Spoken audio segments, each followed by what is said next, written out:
Hello, District 14.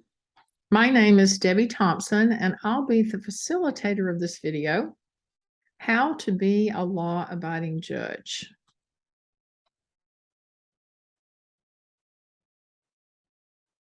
In the Toastmasters justice system, contest-based offenses are considered especially heinous. In District 14, the dedicated judges who investigate these vicious felonies are members of an elite squad known as the Special Judges Training Unit. These are their stories.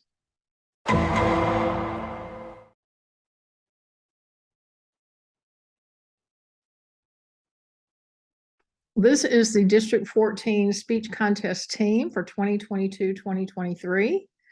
J.D. Dirkschneider, Linda Rogers, Debbie Thompson, Laura Olson, Joanne Sheets, and Trina Mackey.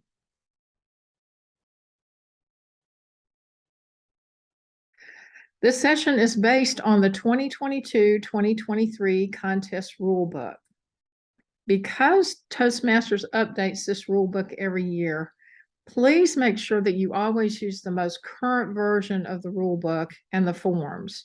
Make sure that you only use the current publications and trainings. Here's the agenda we'll be going over today. We'll talk about judges' eligibility. We're going to spend most of our time talking about the judge's guide and ballot. That is the criteria that all judges are looking for when they're using their guide and ballot. We're going to spend some time on what is a valid ballot. We're also going to cover protest. As a judge, it's important that you understand that process. And then finally, we're going to talk about some virtual contest considerations. So let's talk about eligibility. This is the judge's certification of eligibility and code of ethics. This is the top portion of the form, and it talks about eligibility. So let's take a look at that. At the club level, a judge just needs to be a paid member. However, as we get into area, division, and district level contest, Toastmasters really expects us to know a little bit more about public speaking. So they do have some additional requirements. You have to be a paid member for a minimum of 6 months. You have to have completed 6 speeches in the CC manual, Competent Communicator Manual, or earned levels 1 and 2 in any path and pathways. And when we say earned levels 1 and 2, that means that they have been processed and approved in pathways, but not necessarily submitted in Club Central. And then in the rule book, there is an additional point. It says that only members who join Toastmasters prior to the rollout of pathways in their region can apply speeches from the CC manual. The key takeaway here is go ahead and earn your level 1 and 2 in pathways. And then finally, at the very bottom, there's a rule that says beyond club level, judges are not eligible to compete in the same contest type during the same contest type cycle. So that means if you are competing in an international speech contest, you cannot judge another international speech contest. You would be disqualified. So make sure that you understand this rule. Now, if you were competing in the international speech contest and wanted to judge a table topics contest, that is okay, as long as it is another type. But you can't do the same contest type during the same contest cycle. Let's take a look at the bottom portion of the form, and it is the judge's code of ethics. So I wanted to go over several things with you here about the code of ethics. We see that the first thing on the code of ethics is that we will demonstrate the utmost objectivity. You need to be sure that you understand some of your own personal biases, and this lists a lot of the things here, but I wanted to cover a couple of examples of things that you may not even realize that you're biased about. For example, you may say that a contestant is a DTM, so you know that they're good. They've had a lot of experience. They must know what they're doing. And you may give them more points because you know they're a DTM. That is personal bias, and you need to make sure that you understand not to give additional credit for anything like status or credentials. Another thing you might consider when we talk about biases is that you have heard this speaker before and they are very, very good. Every time you've heard them, they gave a fantastic speech. However, tonight, they didn't do so well. And so because you've heard them speak before, you just feel like they may be off a little bit tonight. So you're going to give them the benefit of the doubt and possibly give them a bigger score. That is not something you need to do. Be aware of that bias and think about it as you are looking at you are judging the speech that they are doing tonight, not any past speeches they've done. You need to be sure that you concentrate on the speech that they are giving in the contest. And those are some forms of bias that we need to be careful about. The next thing we want to look at on the Code of Ethics is that a judge does not consider any timing. You don't look at undertime or overtime when judging a contestant's speech. That is not something that a judge has to pay any attention to. And I'd like to give you a story of something that happened in one of my clubs just to illustrate the point that I'm making. We had a contest several years ago, table topics contest, where we had a brand new member. She was very nervous about being in a contest, but she said, I'm going to do it. And so she got the contest question. She started answering it, and then she got very, very flustered, and she decided that she would just sit down. A lot of the judges in the audience knew that she did not meet her time requirements, and they did not rank her on their ballots. We ended up having to throw all of those ballots out because the judge did not complete the first, second, and third ranking, and there were 3 contestants in the contest. Because they assumed that she didn't meet time, they didn't rank her, and we had to throw out their ballot. So be very careful about that. You don't look at time at all. If somebody starts the process, they are competitors and you need to rank them. The next thing we want to look at is that you support the contest. You need to be sure that you refrain from criticizing the contest, revealing anything as a judge. It is all very, very confidential. You don't tell your scores or your rankings or anything along those lines. You want to make sure that you don't criticize the contest. And then the other thing, as a judge, sometimes I get asked to give a contestant feedback. Please let me know what I could do to be better next time. As a judge, it is very confidential. You need to let them know that you cannot give them any feedback. You are very sorry, but you can't, it's all confidential and it's against the rules for you to give them any feedback.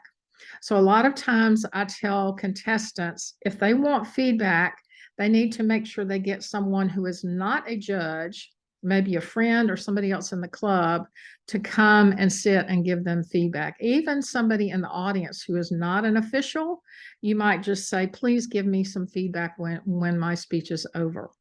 But the judges are not supposed to give you any evaluation or feedback information.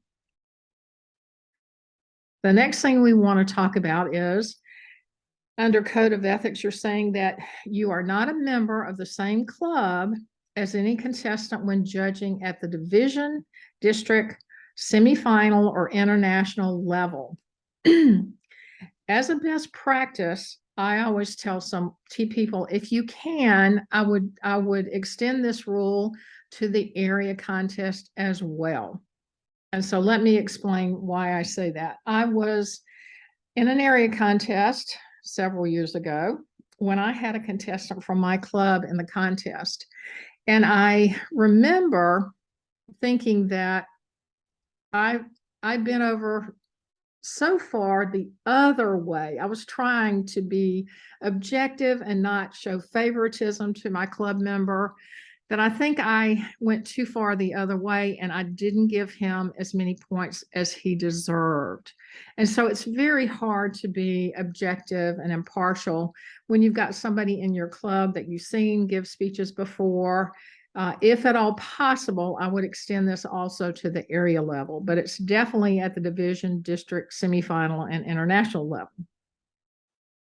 And finally, you are stating when you sign this that you have no conflict of interest with any of the contestants that would cause you to be biased. So I'll give you an example. If one of the Brinsons was in a contest, I would not have another Brinson judging the contest.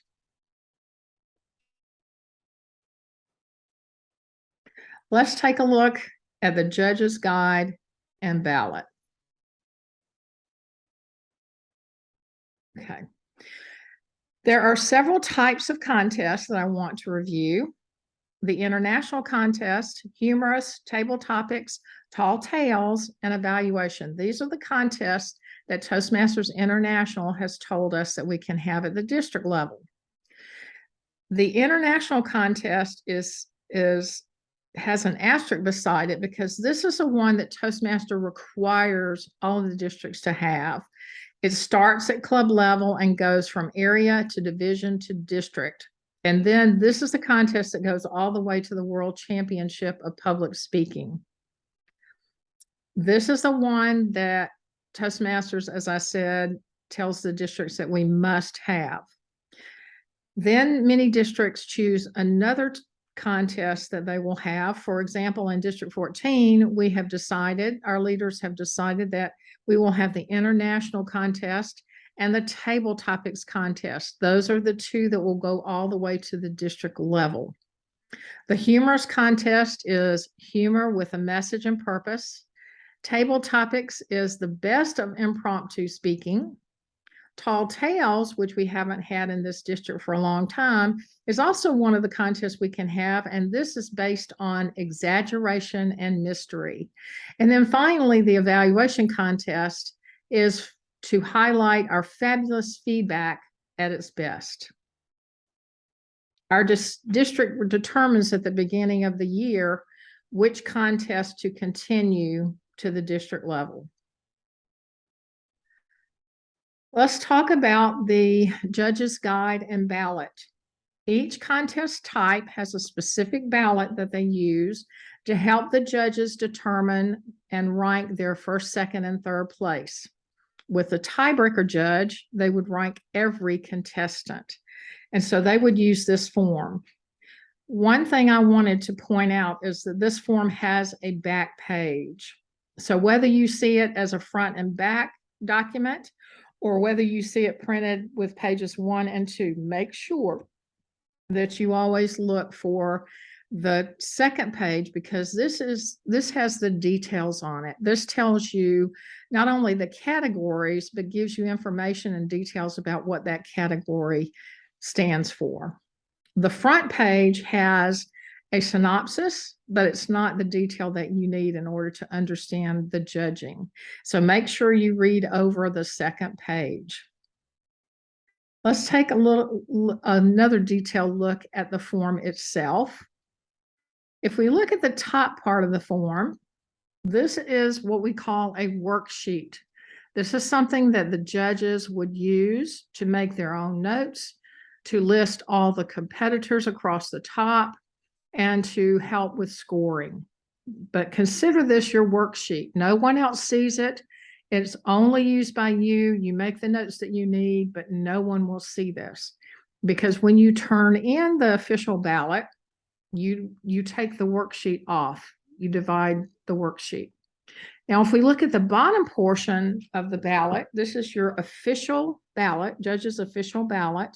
This is what has the rankings and the signature and the printed name of the judge. So this is officially what you would turn in when you turn it in to the chief judge and or the ballot counters. So that is your ballot. Let's do another deep dive on the ballot itself and talk about how we would do the scoring. So if we look across the top, that is where we put the contestants' names.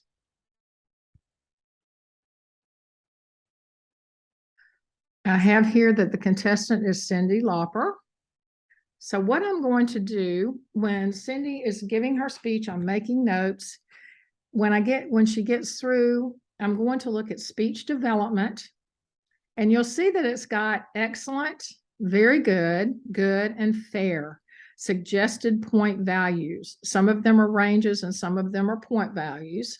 But I would determine with speech development, what do I feel like should be Cindy's score? And I've decided that it is very good.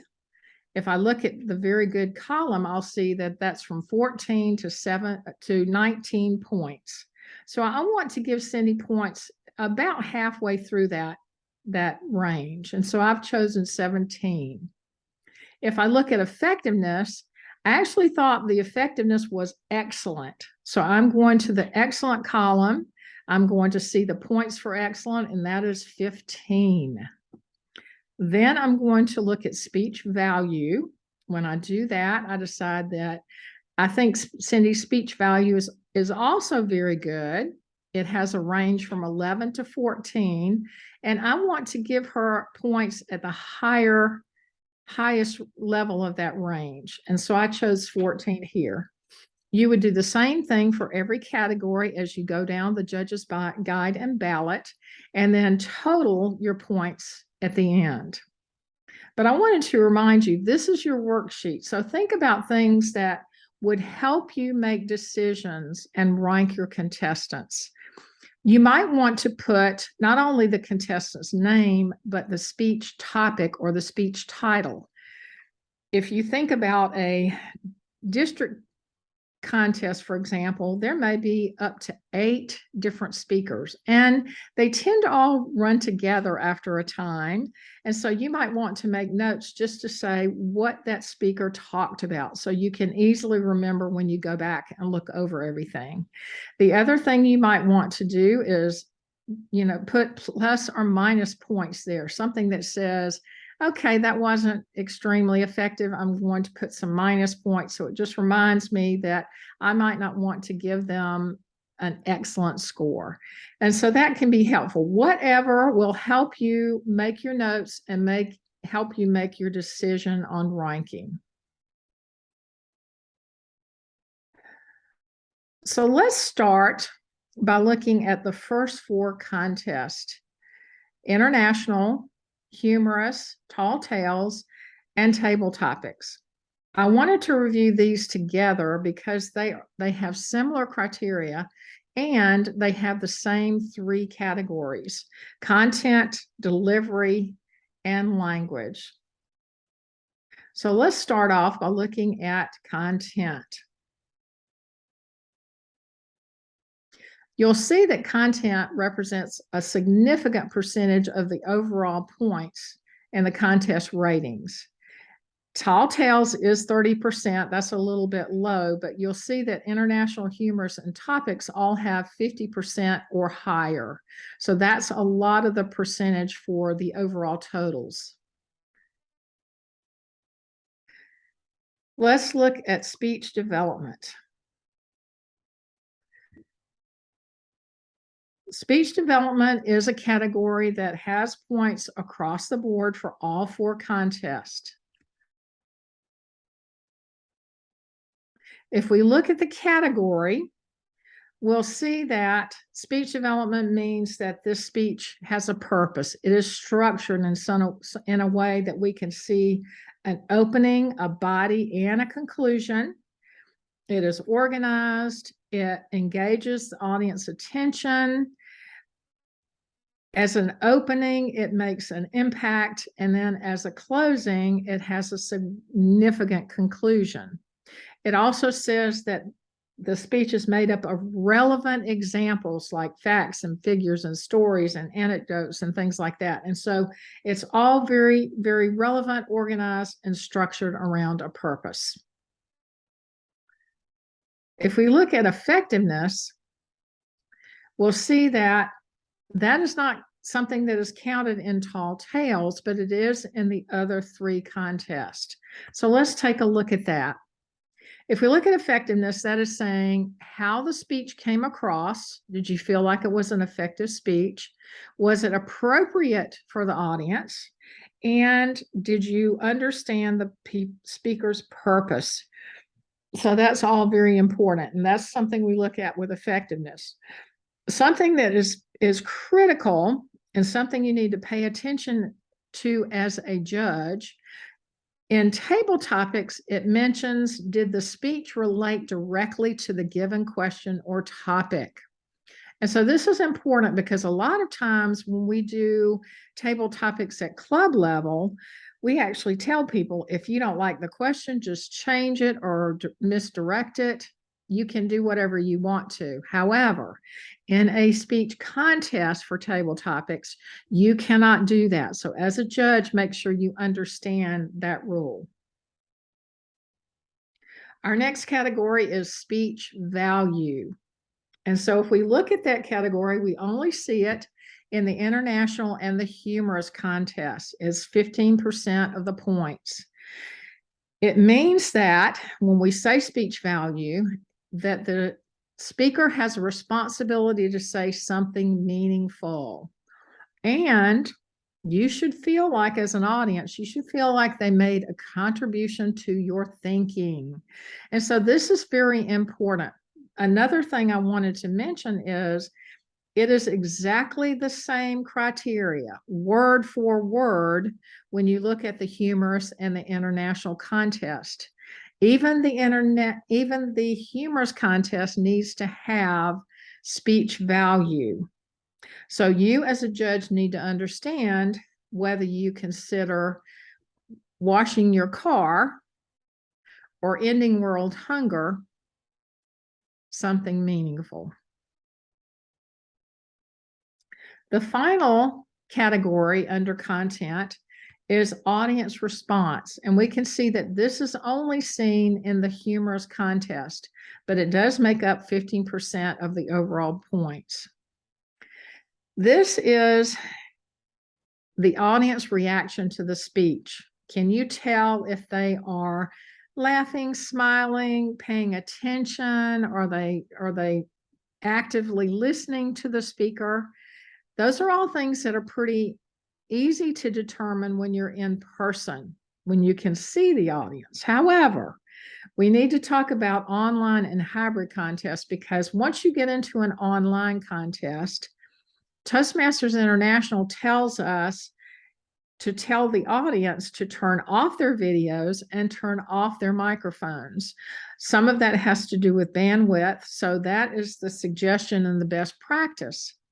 If that is the case and you are in a contest where you cannot see the audience or hear the audience, it is extremely difficult for you as a judge to assess the audience response.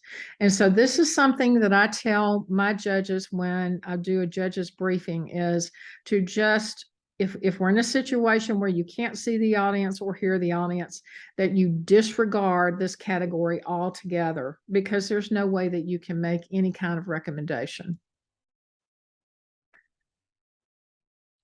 All right, let's look at our next category, which is delivery.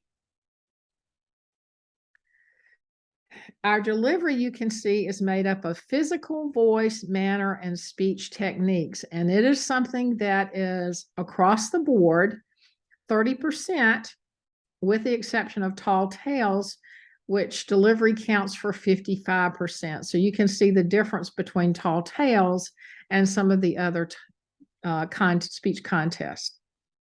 Let's look at physical. Physical is something that we see across the board for all contests. It's in the 10 to 15% range. And when we look at physical, we're talking about someone's appearance.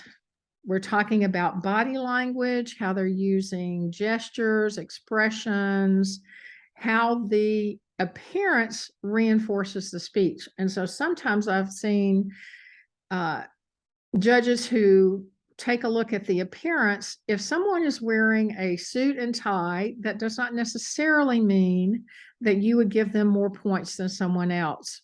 You have to realize this is the only place it talks about appearance, and it says it should reinforce the speech. And so that is something you look for. Does it reinforce the speech? The other thing to mention here is the use of the designated speaking area. This is all under physical, and it's seen in the International Humorous and Table Topics contest.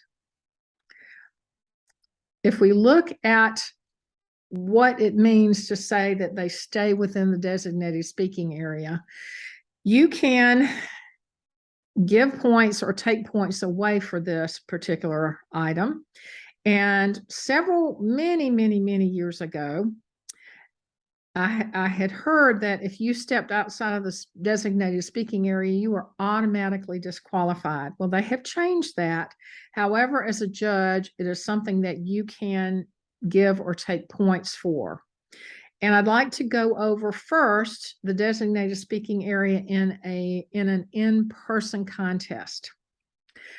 When the judges and the contestants are told what the designated speaking area is, it may be a stage, it may be up front, in front of all the chairs, but there's a speaking area that is given to both the contestants and the judges. Should be exactly the same thing. Now, in an in-person contest, when someone comes outside of the speaking area, it's more about them actually getting an unfair advantage. Because if you think about it, if someone comes out of the speaking area into the audience, it's not necessarily fair that they are coming out into the audience, connecting with the audience, making contact, building a relationship. It's not fair that they would get more points when everyone else followed the rules and stayed inside the speaking area. So as a judge, if you feel like they got an unfair advantage because they stepped outside the speaking area, then you can actually deduct points for that. And if you do deduct points, it would be in this physical area. Now, if we look at online, it's not necessarily that they're getting an unfair advantage because they can't step out into the audience or make contact or anything like that. When it's online, it's really more about looking at how they effectively use the speaking area. And it probably is more that it might be a distraction if they come outside the frame of the speaking area and you can no longer see them. So that would be more of a distraction versus something that they're getting an unfair advantage. Let's take a look at voice. Voice, as you can see, is also across the board, 10 and 15%. Let's take a look and see the definition of voice. And this is that your voice is flexible. It's changing pitch. You give emphasis to certain words. You're using pauses. This is really all about vocal variety. And so are you varying the rate of your speech? Are you varying the volume of your voice that you can very easily be heard and words easily understood? So that is where your points for voice go and vocal variety. If we take a look at manner, we can see that that is only in the international and humorous contest. It's 10% for both. Let's take a look at the details here. Manner is how much energy a speaker has. Are they enthusiastic?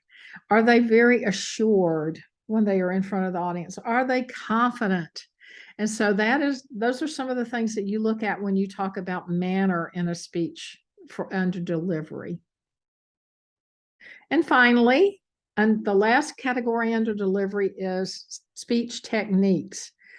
You can see that that is only given points in tall tales. It is 25%, so that's pretty high. That's a pretty high percentage.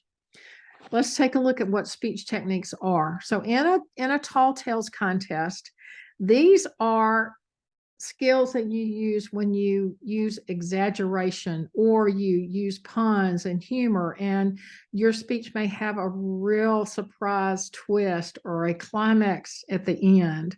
But using exaggeration and irony and things like that are all part of speech techniques. And so those are the points that you would give in this category for tall tales.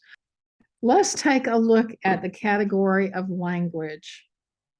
Okay, we can see that language is a criterion that is across all four of these contests. International is 20%, but humorous, tall tales, and topics are all 15% of the points. It's made up of appropriateness and correctness. So let's take a look at appropriateness first. All four categories have this classification as well, 10% to 15%. If we look at appropriateness, we see that it's the choice of words that relate to the speech purpose. It's also promoting clear understanding of your thoughts, and does it really fit the occasion precisely? And so this is all about, is the speech and language appropriate? If we look at correctness, we'll see that it's only showing up in international, humorous, and topics. However, when we take a look at appropriateness in the tall tales contest, it also uses proper use of grammar and correct pronunciation. And so that is something, in essence, it's in all four of these, but it only shows up for tall tales under the appropriateness column. And so let's take a look at international, humorous, and table topics. With correctness, we're talking about what the speaker says, not necessarily how it is said. So this is where grammar and pronunciation come in. Are they using correct pronunciation and proper use of grammar? And there is something I wanted to point out here, though, that you see that in the humorous and topics contest, the percentage scores are lower than they are for the international contest. And I think this is because sometimes using improper grammar can be very effective in a humorous speech. So, for example, if you said something like, my granny used to say, he's grinning like a possum eating a sweet tater. That might be very funny in your humorous speech, but not necessarily considered good grammar.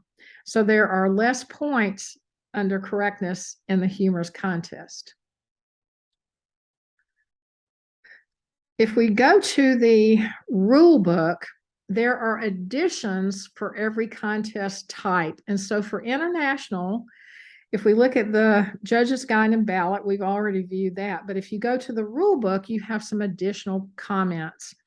In the rule book, the only thing that really applies to the judges is that the contest is in English. So there's nothing in this section that you necessarily need to know as a judge. If you're a contestant, there are a lot of things that apply to the contestant, but not to the judge. If we look at the next category, that is the humor speech contest. If we go to the rule book, there are some very critical things that are additional to the rule book, and that as a judge you really need to understand. This is important when you are judging humor speech contest. It tells us that the speaker must avoid potentially objectionable language, anecdotes, and materials. And so this is something I think that's very subjective. Some people think things are objective and some don't. But it's up to you as a judge to determine that for yourself.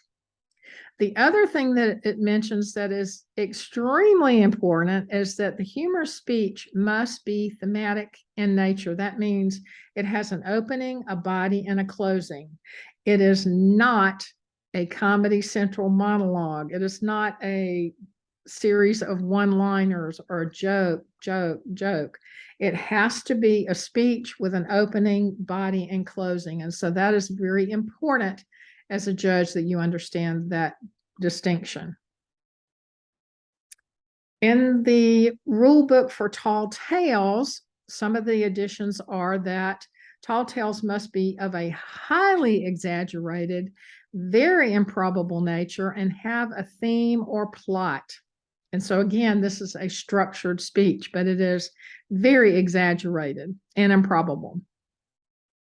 The rule book also says that in tall tales, humor and props may be used. That is actually true in all of the other contests, but I just wanted to point out here that Tall Tales specifically mentions using humor and props. We're going to finally look at the evaluation contest. We're looking at this separately because it is in a class all of its own. It doesn't have any of the other criteria that we just looked at. It has these 4 criteria: analytic quality, recommendations, technique, and summation. So let's take a look at the categories for this speech type. If we look at the first category, it is analytic quality, and it is 40% of the total points. So this is something that's very important, that you're looking to see if the focus is on analyzing specific things that we want to look at. So if we're looking at this, it's not just mentioning the strengths and the weaknesses of the speech, but give the background about why this is so important, or why this strength stands out, or why this weaknesses stand out. What's the analysis behind it? So for example, you could say something like, the language you used when describing your grandmother in the rocking chair was so vivid. We could all see our own grandmothers at home in their favorite chairs. So not only why was it good, but not only giving the strength, but telling why it was good, because it takes us all back and it helps us relate. The next category is recommendations. This is something that means that you want to be very helpful, very positive, but also very specific when you give recommendations. And so you can see that that is 30% of the points that we have for this category. Let's take a look at that. You want to make sure that when you're giving recommendations, they're specific. For example, you might want to say, instead of just having a general recommendation, I couldn't hear you. And that's not really a recommendation, that's just a statement. But you might want to think about saying something like, I think if you would slow down, it would help the audience understand some of the things for you that you are saying. For example, when you talked about catching your first fish, it felt like you rushed, and it was very hard to hear what you were saying about that activity. If we look at the next category, which is technique, that's 15% of the points. We are looking at how you give the evaluation. Are you positive? Are you inspiring? Are you encouraging them? Are you just plain mean?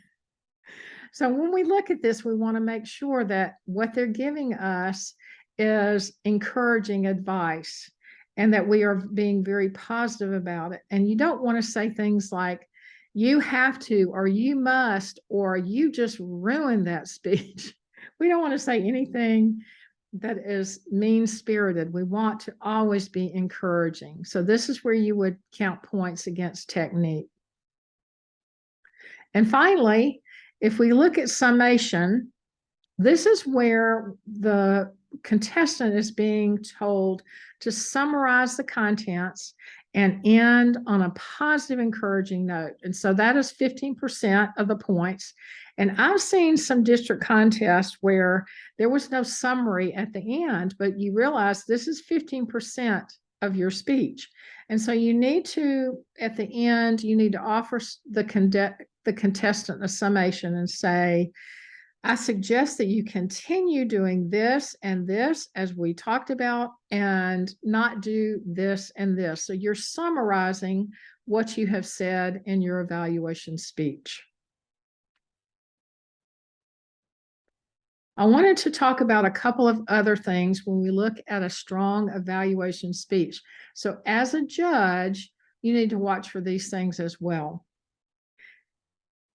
You don't want the evaluation speaker to simply regurgitate the speech. The audience just heard it. He just gave the speech.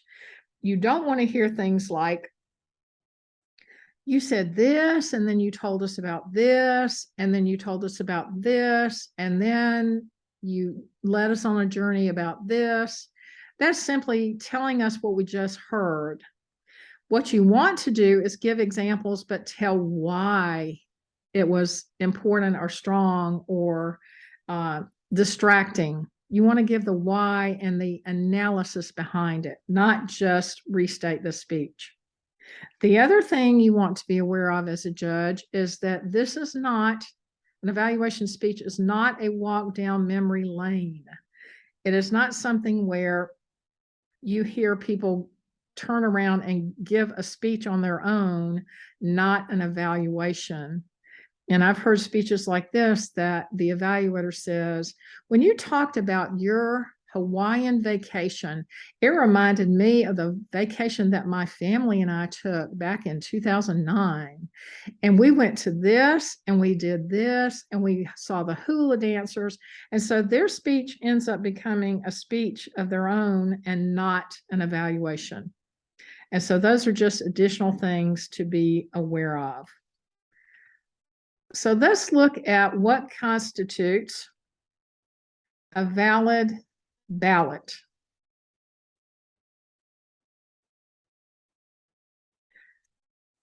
There are three things in a valid ballot. The judge's name is printed. The judge signs the ballot, and the judge ranks, as a voting judge, they rank the top three.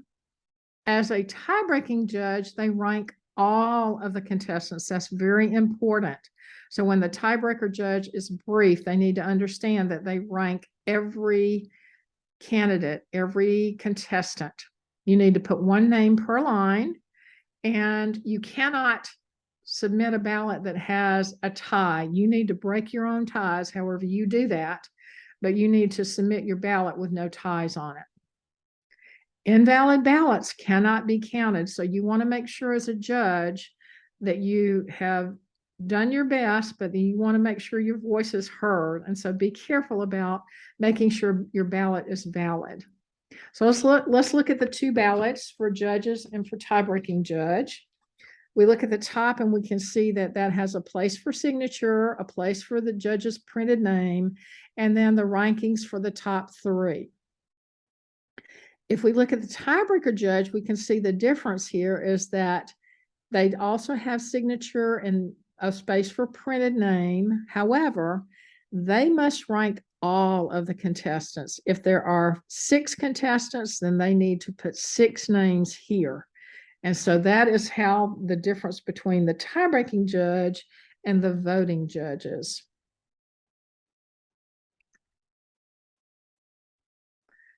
So let's do a little quiz. It's quiz time.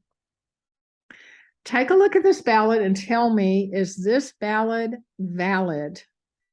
There are 3 contestants. Is this valid?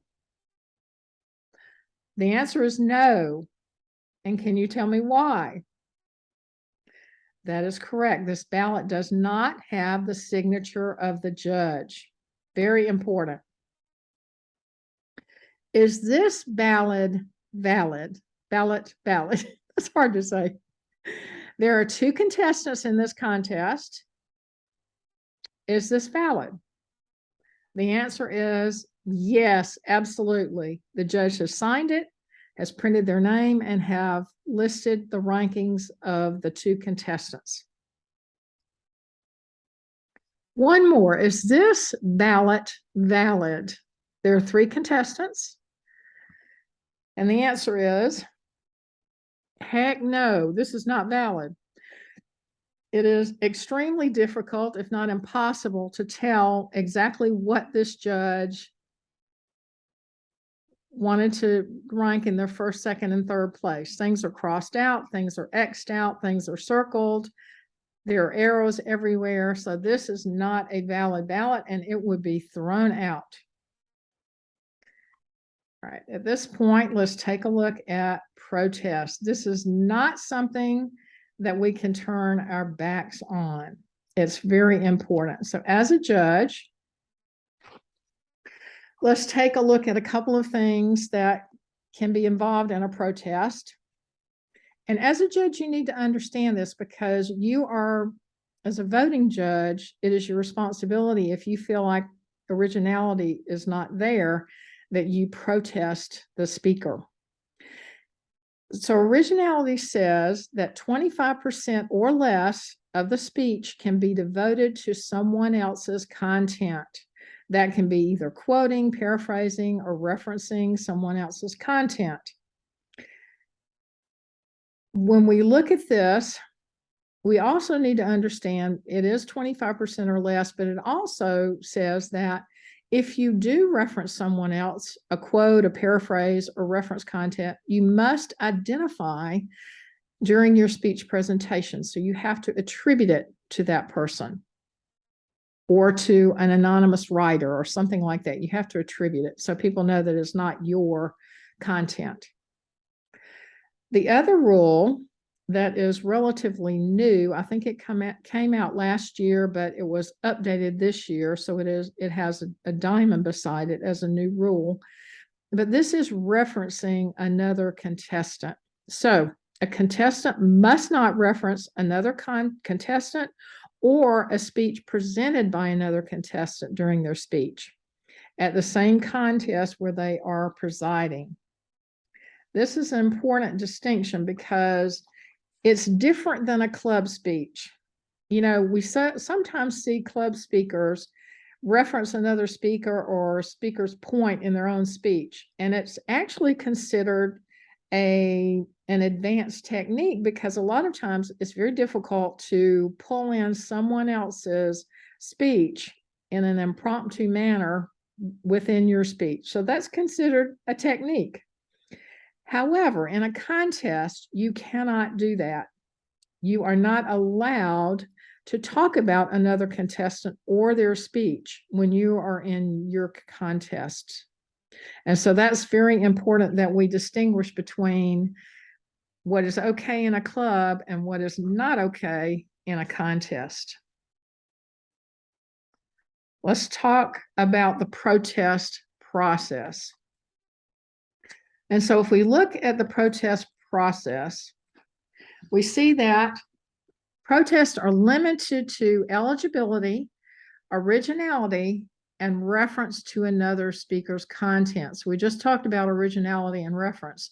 I wanted to touch on eligibility for a second because this is usually nothing that a judge would be protesting about. However, if you see that if you recognize that a contestant has been in more than one area contest, as a judge, you would need to come forward with that. But usually, eligibility is the concern of the contest chair and not necessarily of the judges. So we're going to be talking more specifically about originality in reference to another contestant's speech. Those are the things that can be protested. Who can protest? Only the voting judges and contestants can lodge a protest. The audience cannot. Only voting judges. And remember, when we say voting judges, we are talking about all of the judges with the exception of the tiebreaker judge. Tiebreaker judge is not considered a voting judge when we're talking about protest. Who do you protest to? You protest to the chief judge and or the contest chair. So you need to make sure that you are in touch with the chief judge or the contest chair to let them know that there's a protest. And a lot of times, this is something that the chief judge will explain during the judge's briefing, how they want you to let them know that there is a protest. It may be that I've seen some chief judges say they want you to write protest across the bottom of your ballot in big letters so that when you turn in your ballot, the chief judge knows there's a protest by one of the judges. It may be that the chief judge sets up a text group for you, and that's something that you could let them know within the text group. There's always some form of communication that you can let the chief judge or contest chair know that there's a protest. And then finally, when do you protest? The rule book says this prior to the contest being adjourned. However, I would not wait until the end of the contest or cut it close. At the very least, try to let the chief judge know when they are adjourning to count the ballots and count the votes. That way they know that there's a protest that they have to deal with. In person, protests are handled in confidential rooms, and so you would probably, the judges would go to some room where they can have the confidential conversations. If you're in an online contest, the judges would be moved into a breakout room or some other way that would be confidential. Let's take a look at the process. Okay. Whenever you have a situation that might disqualify a contestant, they have to be given the opportunity to respond to the voting judges. And so if this happens and there is a protest, one of the rules is that the contestant must be given the opportunity to have his say. The other thing is that during this protest, a majority of the voting judges must concur in the decision to disqualify. So it has to be a majority, and the judges either vote to disqualify or not to disqualify. And then finally, the decision of the judges are final. A contestant cannot protest after this process is used because the voting judges are final and they have had an opportunity to have their say. And so the process is that you would all go into a confidential room or secured room. You would talk about the protest details. You would have the contestant come in and talk about that. They would leave, and then you would take a vote and talk about it some more if you need to, and then your voting would be final. The final section in the video is virtual contest considerations. Let's take a look at that. There are two documents we're going to refer to when we look at online considerations, and those are the Online Speech Contest Best Practices Manual. That's dated 2021 to 2022. This is the latest version as of this videotaping. The other document we'll be using to reference is the Online Speech Contest Exception document. This is a document that Toastmasters came out with shortly after we started doing online videos.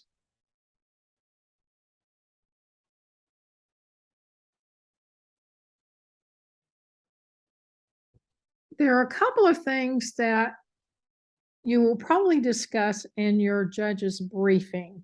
So I wanted to talk about these together. The chief judge will let you know how you need to represent yourself during the contest. If you look at the image on the left-hand side, the judges are anonymous and they remain anonymous throughout the contest. And so you will be asked to turn off your video so that no one can see your image. And the chief judge will instruct you on how to name yourself. I've seen examples where judges simply name themselves Judge 1, Judge 2, and that can be helpful when the host might need to send you into a room for a protest discussion or anything like that. but your chief judge will let you know how they want you to name yourself. The other thing that you will be instructed on is how to get your judge's official ballot to the chief judge and the ballot counters. That is something they'll let you know about that process. And as a best practice, that really is something that is good to rehearse or to practice during your judge's briefing so that you'll know exactly how to send it in, whether it's working, whether there are any connection issues, if you need to adjust the process. So that's always a good idea to walk through that during your briefing. Another thing you'll look at is the designated speaking area, as we talked about. This is the designated speaking area example that is given in the online exception document. You'll see that it generally has the contestant from the waist up so that you can see hand gestures, some movements, and facial gestures. But I do want you to realize as a judge that there are limitations to what you are going to see. And you won't be able to see the entire body of the contestant. So you can't see their feet or their stance or anything like that. But want to make sure that you don't count any of this against the contestant. They will all be using the designated speaking area as best they can, and that is up to you as a judge to see how they use the speaking area. The next thing we've already talked about, but I just wanted to remind you that if there is a protest, that you do go into a separate room, generally a breakout room, and you will either be asked to join a breakout room or someone will move you into a breakout room so that you can have that confidential discussion about a protest. The next thing you need to consider is that you will always have some sort of emergency communication method. That is a best practice recommendation in both of the documents, that there is some way that you can communicate. And so it may be that you have everyone's cell phone number. It may be that you have a text group or an email group or something where you can communicate in case of an emergency. It's always a good practice for the chief judge to have the judge's number and for the judges to have the chief judge's number.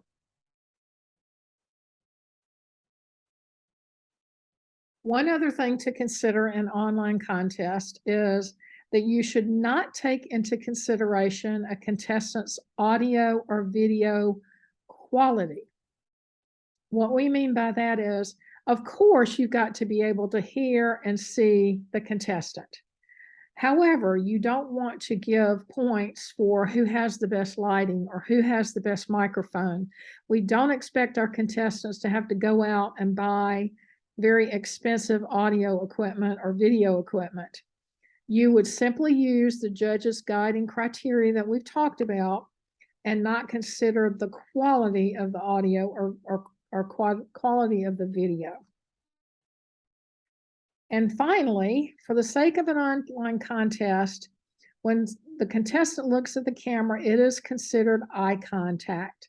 So that is something as a judge that you would be looking for. I did want to recommend that you consider watching how to have a terrific online contest facilitated by Linda Rogers. It answers a lot of questions about online contests specifically and gives you a lot of tips on how to run an online contest. Also be on the lookout for a lot of the other videos that the team has produced. You will see that we have videos specifically for contestants, for the contest chair and contest master, for the chief judge, for the overall fabulous contest, and as we mentioned, for the online contest. So please, I encourage you to watch those videos as well. And then finally, thank you so much for attending this video today. on how to be a law-abiding judge. So in closing, I would like for you to raise your right hand and repeat after me. I do solemnly swear that I will faithfully and fairly determine the rankings of all contestants as I strive to be an objective and law-abiding judge. You are hereby officially deputized.